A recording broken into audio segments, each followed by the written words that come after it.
All right, we are back in the live Impact News studio, and we're actually joined in studio by a special guest today. Leigh Bailey is here, and I asked Leigh what title she would like for us to use, and she said "Mom" right off the bat, which I thought was lovely. And that, ultimately that is the top job, right? It is. But you also are directly involved with the 2026 Breakthrough T1D Hampton Roads Walk, which is happening this weekend at the Virginia Beach Oceanfront. Now, some people may not even know what T1D stands for. This is type 1 diabetes. This is a disease that touches so many lives, and maybe some where people don't even realize that they have a friend or a family member who's dealing with something like this. So I want to start there. And can we start by just talking about type 1 diabetes? What is this, and why is it something that maybe there are misconceptions about? So type 1 diabetes is a chronic autoimmune disease wherein the immune system attacks the insulin-producing cells within the pancreas.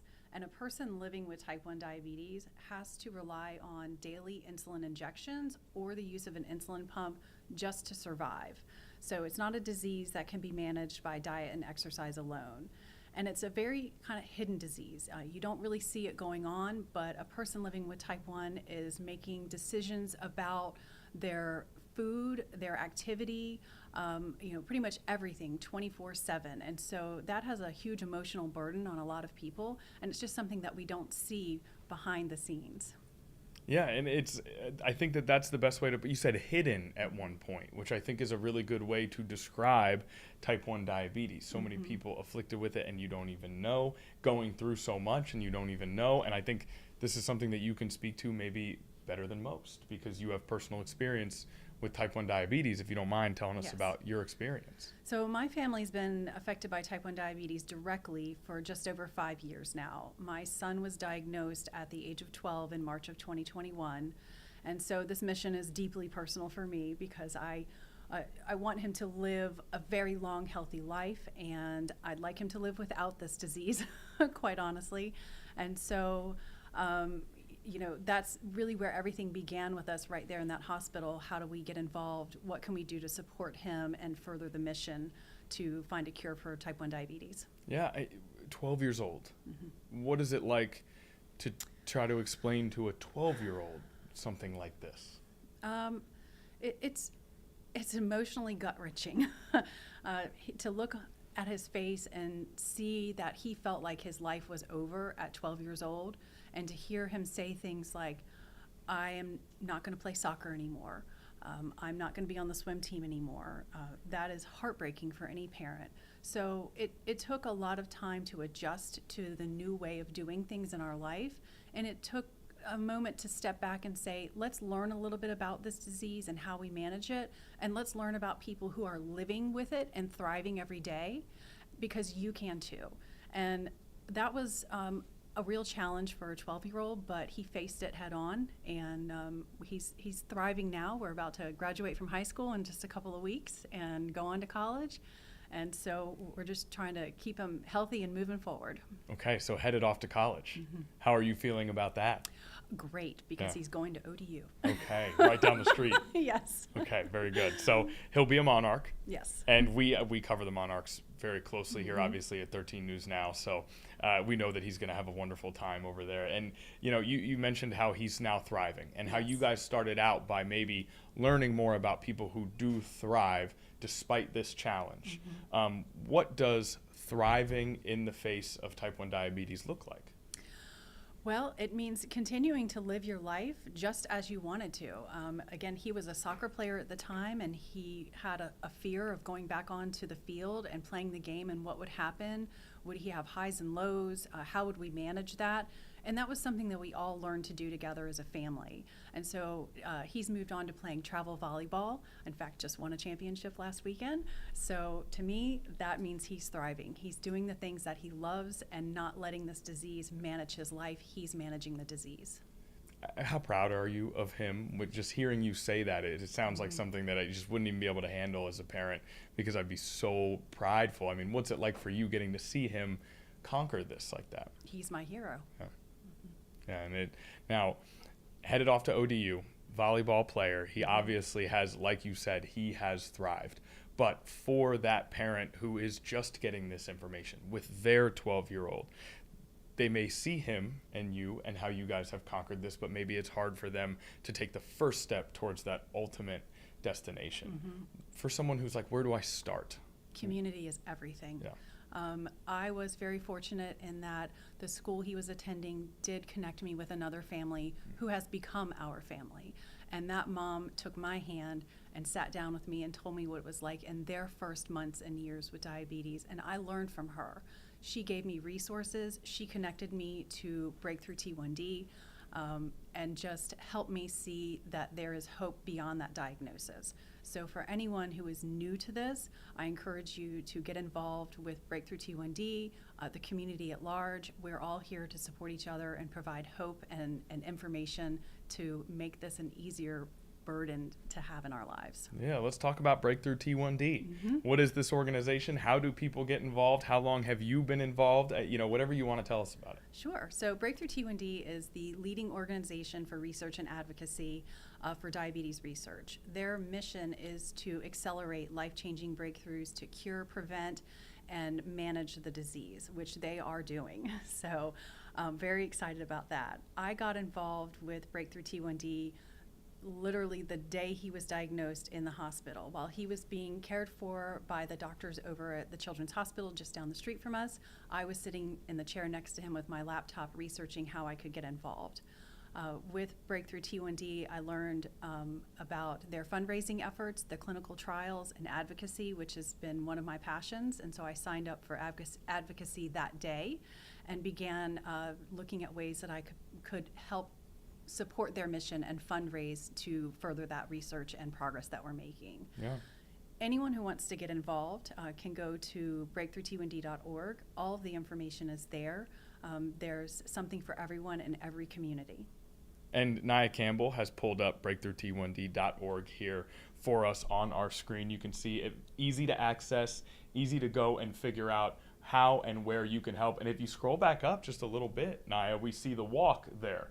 Now that is the sort of event that brought us together, because this weekend in Virginia Beach will be the T1D Walk. Can you tell us a little bit about that particular event? Yes. and why it's important, what it does, not only for the organization, but for those who need this organization? Absolutely. So our walk is this Saturday, May 16th. It begins at 8:30 a.m. at the 24th Street Park in Virginia Beach.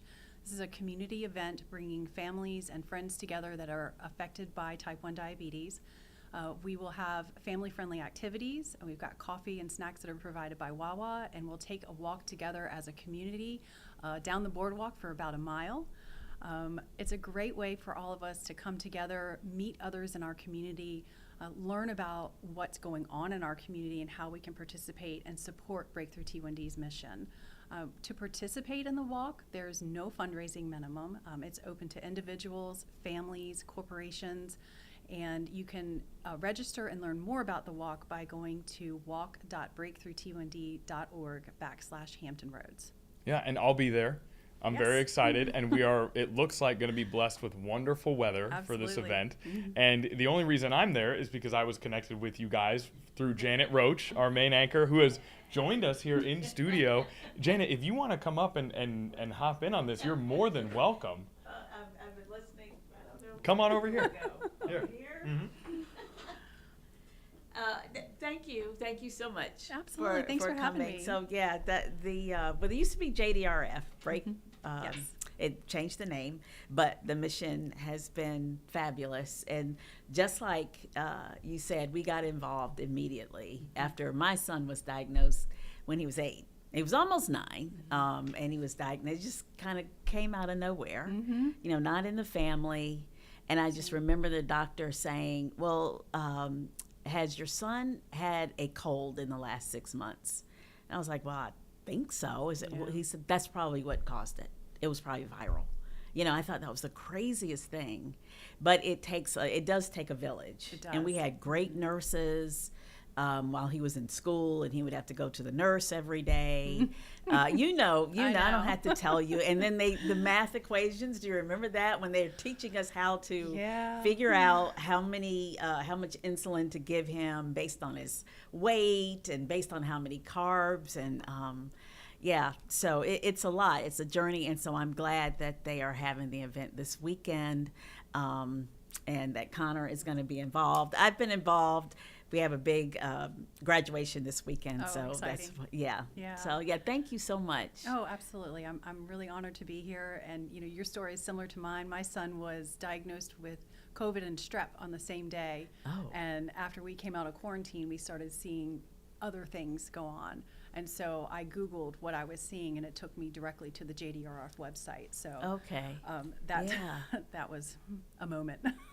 Yeah, I remember the doctor called to get him to the emergency room Yep. immediately. Yeah. And he was feeling fine, and it was in the winter, so there were a lot of sick people with the flu in the emergency room. And I remember him saying, "Why am I here?" And it's like, be Yeah. patient. But yeah, CHKD was great. They are. They were Absolutely. great. He actually talks, has fond memories of being in the hospital. Yeah, very grateful to have them in our backyard. Yeah, well, good luck this weekend, and thank you so you. much. Thank you. Yeah. Connor, I'll turn it back over to you. Oh, thanks, Janet. It feels like we're on at 4 p.m. already. I know. Not quite there, but we'll be there very soon. Thanks, Janet, for jumping in. We appreciate it. And yeah, I really wanted to have Janet come in and chat with us for a little bit, because she really, sitting next to her at 4 o'clock doing our broadcast each day, it really became clear how big of a part of your life this is, and how it is, like you said, it is a constant sort of thing that you're aware of. It's a daily It's a daily battle, and it's a battle that, from my perspective, you guys are more than winning, but it's something that you have to reckon with nonetheless. And obviously, when it's your kids, it takes on a whole different does. sort of significance. Is there anything else that you want to add, not just about type 1 diabetes, but about this weekend's event that we haven't touched on? This weekend's event, again, it's great weather that we're going to have. It's promising to be a lot of fun. We have a great time out there.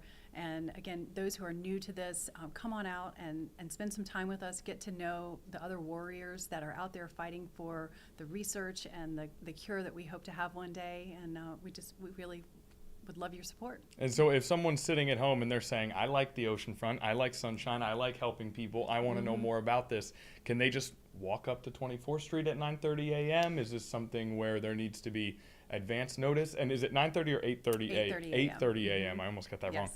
wrong. How do people get involved who are just listening and would love to go and be a part of this? They can go onto the website and register, but if they want to walk up and register the morning of the event, then we will have a registration table available for them. And again, if anybody's looking to volunteer, we love volunteers, so that information is on the website as well. Okay, wonderful. And then, last question for you, because we've got a big graduation. Shout out to Gabby Roach coming up this weekend. And then we've got your son, who is headed to Old Dominion next year. Now, the question is, we don't want to dive too much into his situation here, but are we living on campus? Are we staying at home for the first year? Have we figured out the whole college situation? We are still figuring things out, but Okay. it looks like we're going to stay home and live at home for a year. Okay, we know that Mom is very excited about this. Yeah. She is. Yes, yeah. That is always helpful, and it ends up being just more helpful than you could imagine, embarking on this whole new situation and having that comfort at home. And I think that was really just so kind of touching when you said that he is your hero. I think that probably hit a lot of people really strongly, and hopefully we can continue to raise awareness and everything else for this, for everyone who's affected by type 1 diabetes. Yeah. I would like to also leave you with some great information that's happening with Breakthrough T1D. They've recently partnered with Eledon Pharmaceuticals, conducting a clinical trial out of the University of Chicago. And we're seeing some really promising advances from this. There's the use of a therapy, tegoprubart, which is being studied as an alternative immunosuppressant to the ones we currently use, and we're seeing great results with that immunosuppressant therapy. And so that's very promising to all of us, and again, that money that we raise as a community is funding those types of researches that are occurring right now. Love it. I mean, that's to hear those tangible results of the fundraising and how it actually is going to contribute to what hopefully one day is a stronger cure, and in the meantime to just progress. Yes. Progress for each individual who is fighting this battle, and progress for the fight against this battle as a whole, as a community. Yes. So this is wonderful. Well, thank you for coming in, Leigh Bailey. We really appreciate your time, and we would say all of the various titles that you hold, but we'll just say Mom Thank you, and thank you for has having joined me. us here today. Of course. Thank you so much. I'll see you on Saturday. You will. All Look right. forward to it.